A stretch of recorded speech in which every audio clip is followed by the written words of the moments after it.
Hello, Algebra 1. You have made it. It is our very last assignment for the school year, and I'm here with your very last instructional video. We've only got 4 questions this week. It's nice, short, and sweet for you, so let's get this done.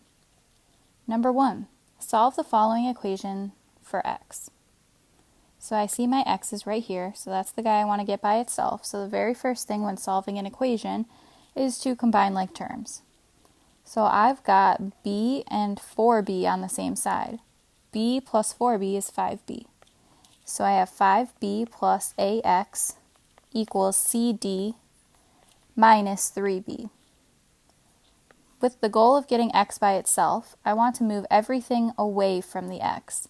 So we start by moving the 5b by subtracting it because it's a positive 5b, so the opposite of that is a negative 5b. When I bring the 5b to the other side by subtracting, I actually have some like terms here that can be combined now that it cross sides. So I've got that cd that has no friends, so we'll just bring that down. But negative 3 minus 5, that's negative 8b. Finally, our last step to get the x by itself is to divide by a. I know I have to divide by a because the a and the x are touching, which means they're being multiplied, and the opposite of multiplication is division. A lot of students panic when they see questions like this because there's so many letters, but I always say these questions are easier than questions with lots of numbers because you don't have to make anything complicated, you just literally leave it as is. You don't have to do any fancy math. If you need to divide by a, then just divide by a. Just like that. That's your answer. As long as x is by itself, we're good. Number 2, an item that you want to buy from the store that is originally priced at $25 is on sale for $17.50. What is the percent decrease of the price? So we learned this back in chapter 1. Your percent decrease is equal to the original minus the new divided by the original times 100. So our percent decrease equals our original price is what the price started at. So it was originally priced at $25. So it'll be 25 minus our new price is the price it's on sale for, so that's $17.50. So minus 17.50 divided by the original again, so 25. And then I need to multiply that by 100.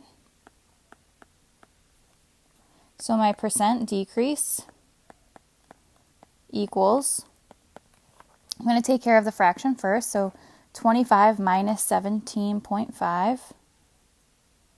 25 minus 17.5, so that's 7.5 over 25 times 100. So last step, I'm going to do 7.5 divided by 25, and then I'm going to multiply that by 100.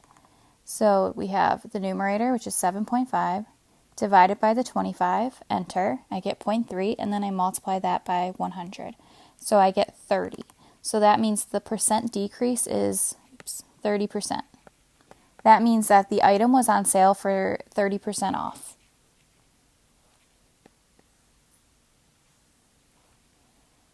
Number 3, factor the following expression completely. So with factoring, your first step is to always see if there is a GCF. In this case, there is no GCF, so we don't have to do that. The next step would be to figure out what method you're going to use. Because this follows the ax squared plus bx plus c setup, that means I'm going to do the AC method. So I'm going to multiply a times c. My a value is the imaginary 1. My b value is negative 10. And my c value is 16. So I'm going to do 1 times 16, which gives me 16.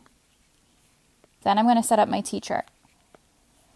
So I need numbers that multiply to 16, because that's your A times C, and it has to add to B, which we said is negative 10. So what I'm going to do next is I'm going to start by listing my factors of 16. So we know 1 times 16 equals 16. We know 2 times 8 equals 16. And we know 4 times 4 equals 16. 1 plus 16 is 17. 4 plus 4 is 8, so neither of those are correct. But 2 plus 8 equals 10. That's close, but not exact, because I need a negative 10.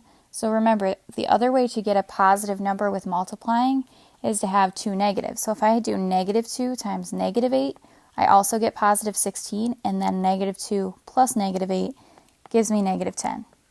So these are the numbers that I want to go into my answer. Now, great news, because my x squared has an imaginary 1, this is a setup for a shortcut factoring problem. I do not have to do the long grouping method where you split the middle and then have your two groups and all that. Don't worry about that. The x squared has a 1 attached to it, which means it's a shortcut. So when you have the shortcut, you set up your two parentheses, put your letter in each of them, and then take your numbers from your t-chart and put 1 in each. So we have x minus 2 and x minus 8. If these had been positive numbers, then you would have put x plus whatever and x plus whatever. Because they're negatives, I'm putting minus. And that's your answer. You could double check to make sure you did it right by redistributing, doing your double distributes, and multiplying and making sure you get the original. But that's just extra precaution. You don't actually have to do that. And last question. Solve the following equation for all values of x. Now I'm actually going to show you how to do this two ways. The first way is by factoring.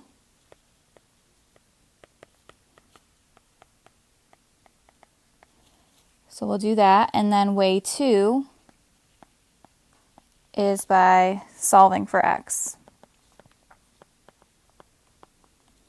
You don't have to do both ways. You can do just whichever way you think is easier. So way 1, I can do factoring because this is actually our best friend DOPS, or as Mr. Quinn teaches, dots. Because x squared is a perfect square and 81 is a perfect square, so we can break it down. X squared is x times x. Then I have my minus sign, so I split it. 81 is 9 times 9. So now I can make my two groups. I have x plus 9 and x minus 9. That's our method for DOPS. So this is actually x plus 9 times x minus 9, and that equals 0.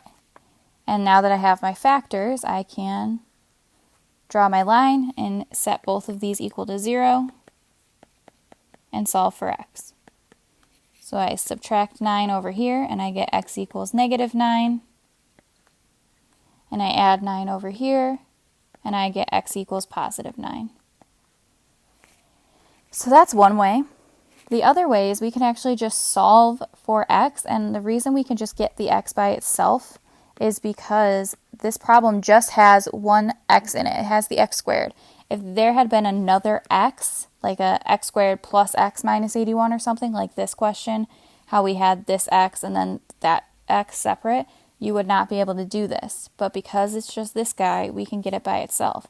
So if I add 81 to both sides, I can get the x squared alone. And then hopefully you remember to cancel out a square, you square root. So if I square root both sides, the squared and the square root cancel, giving me the x alone. If you do choose this method, you do have to remember that whenever you square root a number, your answer is positive and negative 9. It's plus or minus, because either positive 9 or negative 9 could both be 81 when you square those numbers. So our answer is positive and negative 9.